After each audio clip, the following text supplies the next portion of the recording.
Hi, everyone. I'm Laura Calugar, Senior Editor with Commercial Property Executive, and you're listening to and watching a special edition of FTI Experts Hub, the quarterly podcast series that brings you the latest insights from FTI Consulting specialists. My guest today is Mark Dunec, who is a Senior Managing Director with the company. He is a thought leader with more than 2 decades of experience in real estate, who also teaches real estate classes at 2 universities. Together, we're going to focus on CRE valuations and what to expect for the office sector. I know that Mark has some unique views and insights to share. Thank you so much for accepting my invitation. Thank you Laura. Thank you for giving me the opportunity. It's a pleasure.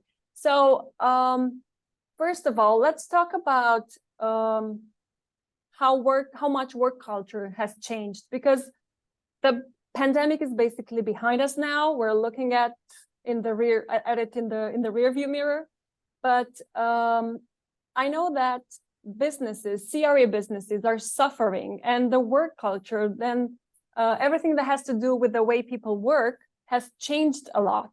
How much has this thing changed, and how much has your way of working changed? Because I know your everything is different from what we used to know in 2019.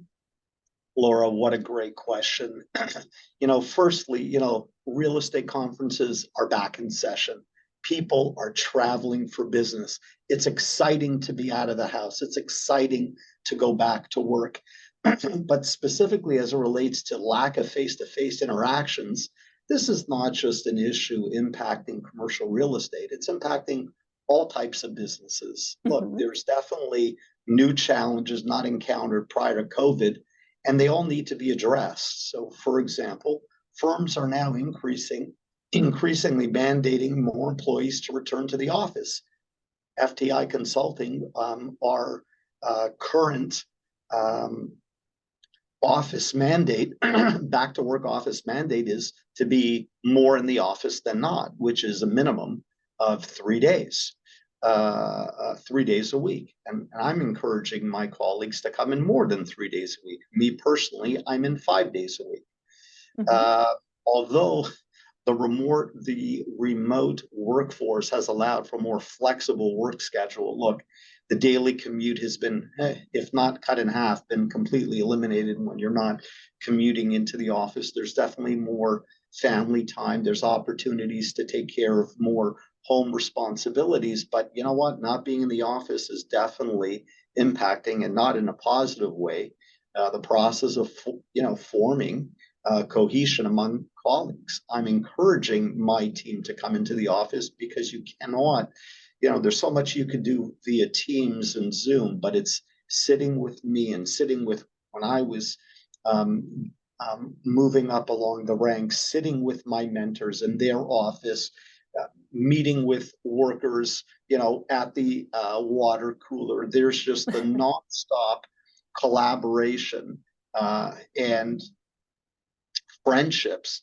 that are being formed that you just can't get it via Teams and Zoom. You're constantly trying to schedule a meeting, and sometimes people are not at their computers. It's really not a good work environment.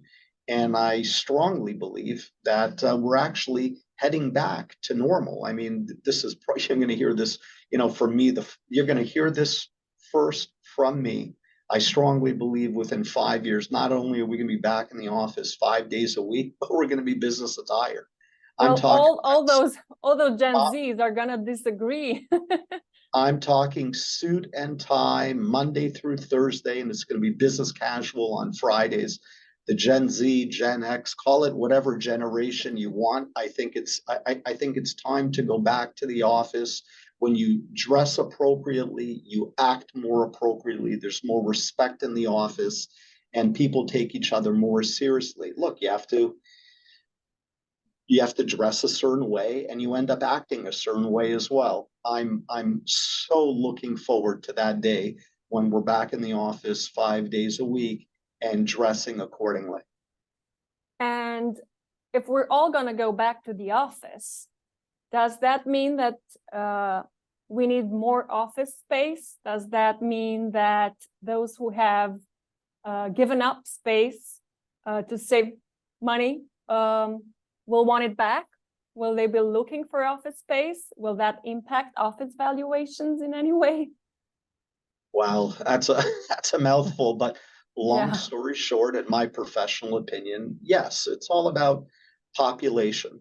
And what do I mean by that is there's just increased people in the workforce. We have increased immigrant. This is not just across the United States. This is all around the world. We have an increased population. Yes, there are people, the baby boomer generation heading towards retirement, but some of them are staying in the workforce longer. The next generations are getting into the workforce.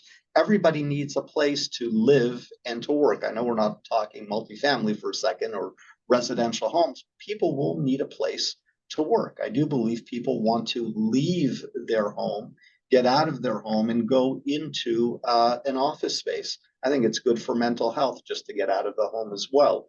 But specifically as it relates to office, yes, I think there's short-term issues as it relates to the office sector. Yes, some companies have reduced their footprint because of COVID-19, but I think we're going to see a return to office.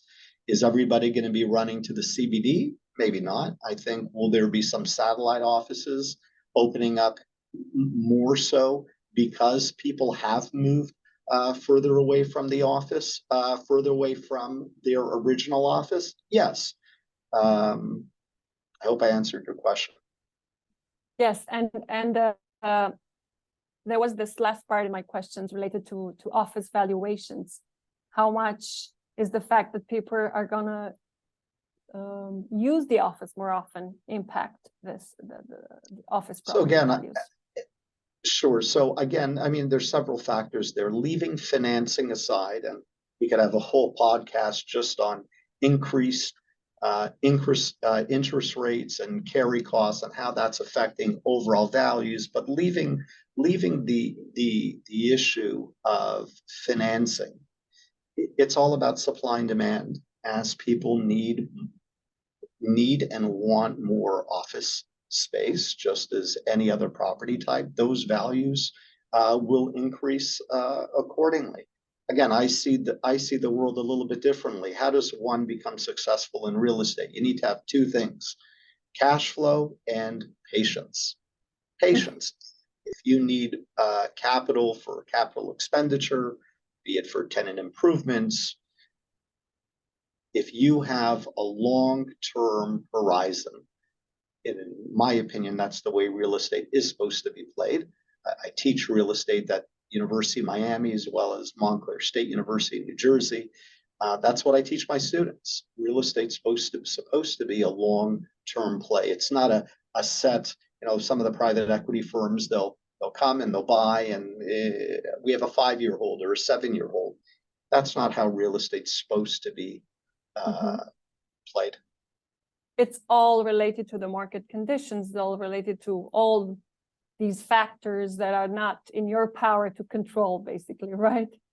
There are a lot of external factors. So, for example, we just mentioned financing. How is the U.S. government dealing with monetary policy? How are interest rates either going, well, now it's just going up, it's not going down. You know, there's external forces like COVID-19. I mean, nobody would have known that this act of God would have taken place. You know, there's weather issues, right? So there are factors that are outside of our control, but what is in our control is what type of lifestyle do we want to live? What type of work environment do we want to have? Me personally, I work much better when I'm surrounded by colleagues. That's how I learn and grow. Although I've been in the business for 20 years and I'm a senior professional now, working in the business, again, as I just mentioned, 20 plus years, I'm still learning and growing. It's a nonstop learning and growing environment when you're in the office, and I'm learning from everybody, not just from, you know, people senior to me, but I'm learning from all colleagues, from consultants all the way up to partners and senior managing directors. I'm learning from everybody, and I'm assuming that others feel the same way. Because you mentioned the financial conditions out there, and we have all been reading all over the media about the maturing debt and the higher default rates that we've seen in many office markets. And there's really this unhealthy cocktail out there of those tighter financial conditions with illiquid markets, and all of this have the potential to add to borrowers' struggles to refinance their loans. And there have been some heavyweight office landlords who have given up space or have been delinquent on their loans. What signals does this send to the market? The fact that there are so many really huge companies who cannot really return the loans. No, this is, there is a fundamental point that needs to be discussed. First of all, when these products, be it office product, retail, multifamily, whatever property type firms are acquiring, were they acquiring them at appropriate values? Meaning, when they were acquired, did they overpay? Were they overvalued? And now, with vacancy rates increasing, lower NOI, issues as it relates to financing, that values are definitely not here today as they were pre-COVID, and we're not even specifying specific property types. What is taking place? So is there a fundamental valuation problem overall? Yes. What did I say in the beginning? It's, what is the appropriate loan to value for a property? Should firms be leveraging, excuse my language, but up the wazoo? I mean, at what debt level is appropriate? Again, as I teach my students, having an appropriate debt level, and of course you'll ask me, what is the appropriate debt level? Right. 55% loan to value, 70% loan to value. Now, we know the private equity firms are leveraging much higher. You have first notes, second notes, mezzanine. You have all these different types of notes and loans on the properties. And it's just pushing purchase prices that much higher back in the day when they were acquired. And then the question is, were they acquired at an overvalued price? Right. I would suggest if you are pushing your debt level so high, I would suggest yes. So now the fact that refinancing is an issue now with increase of interest rates. There's an issue now with concessions. Let's talk office for a moment. In order to get in new tenancies, there's going to be increase in tenant improvements. There's going to be increase in concessions in terms of free rent. All of these issues have a bottom line impact on cash flow and cash available for distribution. So yes, everything is being pushed down as it relates to values. But again, it's how should real estate be played? And in my professional opinion, it should be long-term. It's not this 5-year hold or 7-year hold. So if you are a real estate investor out there and you have cash available and you are a long-term holder, now's the best time to acquire. I've read a lot about this growing divide between the best and the rest when it comes to office properties. Some high-end, really modern office spaces, they continue to capture record high rents. Do you expect this to continue for these modern office assets? Will everyone want to work in one in the future? What a great question. And look, I work in New York City, and New York City, with all due respect to everybody else around the world, is the capital city of the world as it relates to finance and the arts and everything. Um, when I look at New York City office, you have brand new product like SL Green's One Vanderbilt or their new office building in Madison, and you have Hudson Yards. Those Class A trophy buildings are brand new. The amenities are to die for. And that's where not just my generation, but the newer generation just starting to get into the workforce, that's where they want to work. They don't want to work in a Class B, Class C building, and employers are prepared to pay the rent.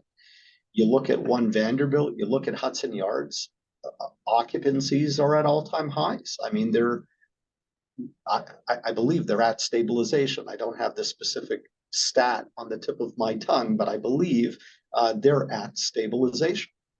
That's where employees want to work. But again, I view the office market a little bit different from others. So although you have older product, Class B and C property, again, just specifically as it relates to New York City, there's repositioning taking place. There's going to be conversions, for example, to multifamily. And it's those owners who are bleeding cash. They have debt coming to be mature, and they need to do something. And they're prepared to convert those office properties into multifamily, for example. I believe it's short-sighted. And again, within 5 years, I think we're back into the office 5 days a week. Again, business attire, suit.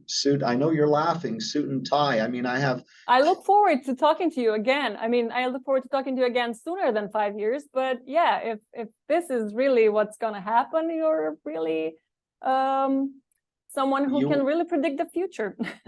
Look, you're going to have employers wanting to take more space, as employees will come back into the workforce, into the office. So, for example, where's the human capital?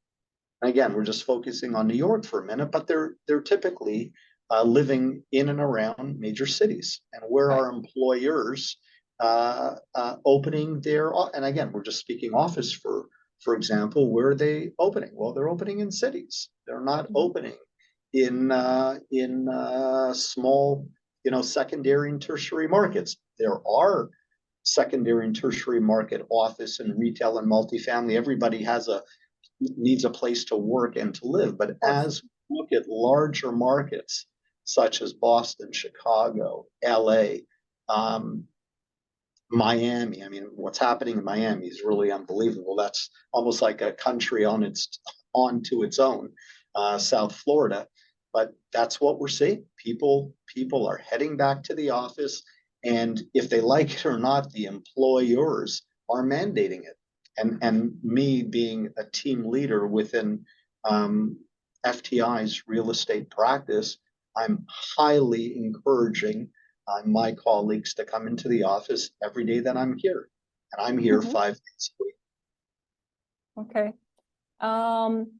Going back to office property values, when do you expect them to stabilize? I mean, for everyone to be more confident when they're talking about office values.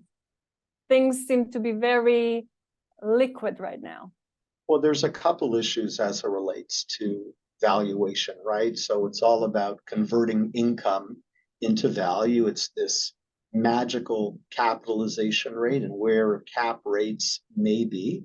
I do believe there is a correlation between interest rates and cap rates, but let's leave external factors aside, because I can't predict where interest rates are going to go. Although I am predicting where I believe suit and tie is going to go, but I don't know where interest rates are going to go. But the word you used is stabilization. So I do believe that stabilization occurs in two ways as it relates to any property type. You could have physical occupancy. So, for example, if stabilization in New York City for office is 90 or 95% physical occupancy, I think we're going to get there. There's also economic stabilization. So we have two types of stabilization, both physical and economic stabilization. I do believe physical stabilization we will reach that 90 to 95% within 5 years, if not sooner. And the economic stabilization occurs when there's no longer rent concessions, when there is a demand for office and they're not only taking that the physical occupancy goes up, but the rent concessions are greatly reduced. And that NOI is going to be slowly increasing with increased rents. And that's when we reach economic stabilization. But that's just the NOI component, right? That income component. And that's where the market overall, be it employers, employees, landlords, they have, through their hard work, they could push physical and economic occupancy. But as it relates to the overall, where cap rates are going, where interest rates are going, I don't know. Because we keep referring to 5 years from now, 2028, 2029. Who will have been the winners by then from all the situation that we see today, the financial situation? Who will be the winners in 2029? So let's take a step back for a moment. Historically speaking, who are the wealthiest people in the world? And the answer is property owners. Yes, technology. Yes, Elon Musk. Fine. The AI. technology sector and AI, sure. But at the end of the day, land is finite, right? You're in New York City. You can't outsource land. Land is, there's a specific amount of land. And as it relates to who are going to be the winners and losers, the winners are going to be long-term holders. Winners are going to be one who is the multi-generational, or as I like to describe them, the dynastic families, the ones who've been in the business over 100 years. They're 3, 4, 5 generations, and they're buying real estate and they're planning on owning and managing them and never selling, and essentially handing over the keys to their, not grandkids, but their great-grandchildren. Those are going to be the winners, because where the market is at any given time, they don't care because they're not selling. So as long as they don't have to give back the keys and they have cash to weather the ups and downs in terms of maybe they need money for capital expenditure, they need money to reconfigure the space, encouraging tenants to come in. And again, it's focusing on that physical and economic occupancy. Those are the winners. The losers are going to be those who are trying to time the market. They have a short-term hold period, be it 5 or 7 years. And again, in my professional opinion, that's not the way real estate's supposed to be played. Okay. One last question. How is the younger generation perceiving what is going on in the real estate market today? Because I know you teach real estate courses, so you must talk to students all the time. How are they seeing all this? They are very excited. The real estate industry is huge. And I'm not talking about in terms of what is it worth, billions, trillions, whatever the amount is. There are so many different property types. There's so many different areas within real estate. If you want to be on the acquisition side, you want to be an asset manager, maybe you want to be a property manager. There's the broker side of the business, being a tenant representative, maybe a landlord representative. Maybe you want to deal with sales. There are so many different, maybe you want to go into real estate valuation. That's my area of expertise. So there's so many areas within real estate for one to go into. And it's really wonderful to see all the students, by the way, both at University of Miami and Montclair State University. They are really excited. They're energetic, and they're just, they are very optimistic, and I'm very optimistic for them. That's great. Thank you very much, Mark. It was really nice talking to you. Oh, Laura, thank you so much for the opportunity, and maybe we will do it the 4 or 5 years. Yes, we'll do it. We'll listen and we'll look at this recording and see what came true and what didn't. Great. Thank you so much, Laura. Thank you Have a very much, wonderful Mark. day. Thank you everyone for listening and watching. And don't forget to follow CPE's podcasts on Apple Podcasts and Spotify.